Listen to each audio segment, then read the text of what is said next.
Tag team. Okay, so has everyone done the truck tour? No. Okay, some of you have. For those that haven't done the truck tour, effectively we're developing the phase one, which is everything south of the wash, and that's that tree line that's kind of behind you here, which is this includes this track and then this campus area here, and that's the entrance you came in on. Included in that phase one is obviously the 2.27 mile road course that we just described. We'll talk about the track in a moment. There's also 4 condominium buildings that'll sit right behind actually this RV and trailer, and there's 48 garage condominium units that you're able to purchase. It's a fee simple real estate transaction. We expect to break ground in those late summer. And then there's a multi-purpose event center that'll serve as sort of our temporary clubhouse. It'll be behind that, and that's all sort of encompassed in behind the chain link area here. The track, and I'll let Jerry talk a little bit more about it, was designed by a company called Motorsport Services International out of Spain. It's designed to be a club track, meaning that it's challenging but not frustrating. So We're standing right here, so if it was like, hey, where's Waldo? That's where we're at right here at the moment. This really gives you the reference point again. So the 280 acres completely fenced in at this time. Just in the last 10 days, acquired another 80 additional acres. In addition to all this, there's still so much more. So the clubhouse will entail a restaurant, swimming pool, all those kind of amenities that you would expect at this kind of clientele base. So because you can spend the night there, absolutely, that kind of thing. Absolutely. All right. Here's the access road in between, and then here's an additional 12 on each side. So 48 garages here. The difference with these front rows is F1 style, where you're able to drive through on both sides, you know, with the garage doors, and then there's a balcony on the other side.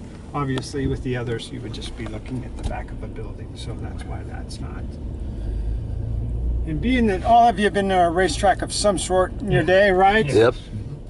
So logistically, as you see with those 3 cones over there, I have it offset. That way for safety, again, when the wall's there and everything, if there's a little Formula car coming, even with stop signs, sometimes people don't obey the rules, right? So, and there's a bit of a tunnel vision coming through here, being the buildings are so tall.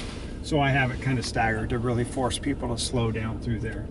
But once the construction starts here in the next, it's basically starting the beginning of July for these. We've not put the walls up there yet, or the shade structure that'll go here, because it'll mirror this. We'll have the opening, we'll have the same K-rail there. There'll still be little openings to walk through, because I've seen more people hurt themselves hopping over a pit wall than crashing into them. Plus, we're not hosting F1 races or NASCAR or IndyCar, so safety-wise, we don't have to have that butted up, so we can get away with some of those. So that'll be completed once this is done, just so we can get construction around easier. You sold, pre-sold any of the spots? There's only 2 left of those 48. That goes to show. Yeah, and there's additional ones, and I'll show you where they are. Are these local people, or are they? We have literally, we have our Canadian contingent. We have a couple members from New York that crossed over from Monticello that was there, and now they're members with us. So all over the country, Chicago, you name it, just a little bit of everything. So many people have homes in, you know, the North Scottsdale, you know, and Phoenix area in general, right?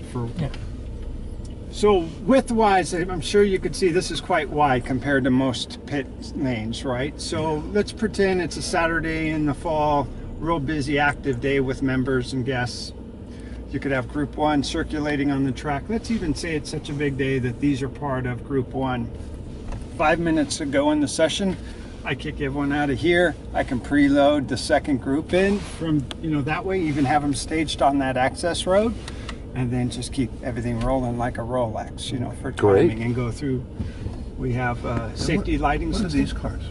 That's just, you know, some of our staff cars there as well. You know, obviously that one vehicle's not only a staff car, but that was a World Challenge car. We have a couple of those. And break it down to 3 groups. We have, you know, colored stickers on each car. They're, you know, and then essentially what it is exactly, it's advanced, intermediate, and the beginner level. And if you do not have a racing license, or you do not have the experience to be an advanced or intermediate, you're required to go through our academy here. We're not going to just hand you the keys of your car and let you go around. It's just not going to work. Gee, why not? Exactly. So, but with that, essentially, it's a different dynamic, obviously a different business model than a racing school. You know, I mean, we're onboarding our members to go out there with other members. So essentially you have a skills day, your first session. It's not done in one day, it's done in 4 sessions. I require them to be here minimum of an hour and a half, but I kick them out in 2 hours because it's just overload, right? You know, and we want them to learn their track. So your first day is just a skills day, learning the vehicle. You know, we tell them you can only bring 1 vehicle. And then the next days we literally start off at corners, the simple corners, and we keep doing it until they get it, even if it's a husband and wife or a father and son. If they're doing great together, so be it. But if not, we separate them. It's not a thing of, you know, everyone's different. So it's not like a typical school you go to where you go to something for a half an hour, you go to the next exercise, you keep going regardless if you get it or not. That's not the way we are here. Until you get it, I'm a jerk. You do not move on. I mean, obviously it's for their benefit as well. And with that, we have a couple of our beginner novices that have never even been to a racetrack that actually do lap times better than most of the advanced guys because they just had no bad habits and they just learned everything. You know, and they're on their track. Their track. You know? Uncluttered mind. Yeah, right. Yeah. So you guys get that. Yeah. So the entire track is 40 foot wide. It's all striped and lined. That's only been done for basically just about 10 days with the striping. When you get outside of that striping there, that's just simply paved runoff. That's just, you know, obviously it's easier on the car, it's safer, right? It's easier to slow down. The curbs, the curbs are all tapered, so technically they're even motorcycle and car friendly because they don't have the gaiters, you know, on each end.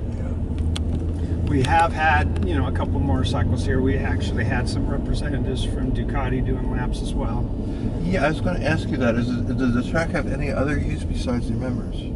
Not at this time, no. Okay. And that's not the intention. It's to be a members-only facility. You know, other than them bringing their guests. We're not going to host other groups per se. Okay.